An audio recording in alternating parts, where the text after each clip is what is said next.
अब हम और लाखों स्टूडेंट्स एक ही रेस में भाग रहे हैं, एक सपना लेकर कि आईएएस, आईपीएस या कलेक्टर बनेंगे और देश की सेवा करेंगे। लेकिन सोचो, अगर ये रेस पहले से ही फिक्स हो चुकी हो तो क्या होगा। एक तरफ हार्ड वर्किंग स्टूडेंट्स हैं और दूसरी तरफ वो लोग जो सिस्टम को उल्टा लटका रहे हैं। तो भाई, स्वागत है आपका सीखो के ऑफिशियल शो डेली पंच में। और आज हम बात करेंगे एक ऐसी कहानी की जिसमें एक आईएएस ट्रेनी सिर्फ सिस्टम को ही फॉलो नहीं कर रही थी, बल्कि सिस्टम को थप्पड़ मार रही थी। इंडिया में आईएएस बनना एक सपना होता है, एक रेस जिसमें लाखों लोग भाग लेते हैं। लेकिन क्या होगा अगर पता चले कि इस रेस का रिजल्ट पहले ही लिखा जा चुका था। तो चलिए बात करते हैं पूजा खेड़कर की और जानते हैं कैसे एक आईएएस ऑफिसर ने सब कुछ हिला के रख दिया। पूजा खेड़कर जो एक एमबीबीएस डॉक्टर थी, वो यूपीएससी की तैयारी शुरू करने लगी और 2019 में सिलेक्शन के बाद उन्हें इंडियन रेवेन्यू सर्विसेज यानी आईआरएस के लिए सिलेक्ट किया गया। लेकिन पूजा ने अपनी तैयारी रोकी नहीं और 2022 में उन्होंने फिर से यूपीएससी क्लियर करके आईएएस रैंक हासिल की। अपनी पोस्टिंग में वो असिस्टेंट कलेक्टर पुणे में ट्रेनिंग कर रही थी। लेकिन पूजा का बिहेवियर एक पब्लिक सर्वेंट का नहीं, एक वीआईपी रानी जैसा था। ट्रेनिंग स्टार्ट होने से पहले ही पूजा ने डिमांड की एक अलग office chamber with attach washroom, उनकी प्राइवेट ऑडी कार पर वीआईपी नंबर प्लेट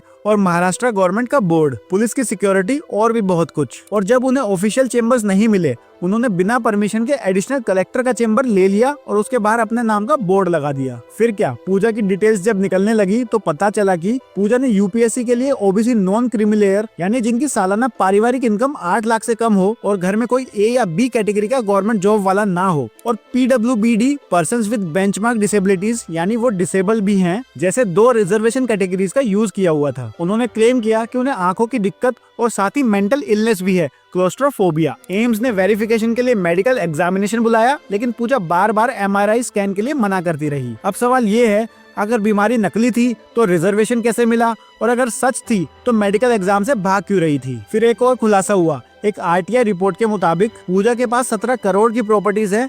पूजा के पिता एक रिटायर्ड आईएएस ऑफिसर हैं और 48 लाख उनकी सालाना इनकम है। तो फिर उन्हें non creamy layer OBC reservation कैसे मिला। दोस्तों, ये एक ऐसे सिस्टम का एग्जांपल है जहाँ सिस्टम की कमियों का गलत फायदा उठाया जा रहा है। इन सब खुलासों के बाद महाराष्ट्र सरकार ने पूजा का ट्रांसफर वाशिम डिस्ट्रिक्ट में कर दिया, लेकिन वहाँ पे भी उन्होंने ड्यूटी ज्वाइन नहीं की। देखो फ्रेंड्स, पूजा का केस बस एक एग्जाम्पल है। 2016 में केरला के एक आईएएस ऑफिसर आसिफ के यूसुफ ने भी ओबीसी सर्टिफिकेट नकली बनवाया था। झारखंड की पूजा सिंघल जो 21 साल की उम्र में आईएएस बनी थी, उनका नाम 19 करोड़ के घोटाले में आया था। सरकारी डेटा के मुताबिक 2016 से 2019 के बीच आईएएस ऑफिसर के अगेंस्ट 2500 करप्शन कंप्लेंट्स फाइल हुई। देखो, हम सब ये मानते हैं कि आईएएस ऑफिसर देश को संभालते हैं, लेकिन अगर यही लोग करप्ट हो जाए तो क्या होगा। तो दोस्तों, ये थी एक छोटी सी वीडियो कवर करप्शन के केस पे। आपको वीडियो कैसी लगी कमेंट्स में बताना, और पसंद आई तो लाइक करते जाना।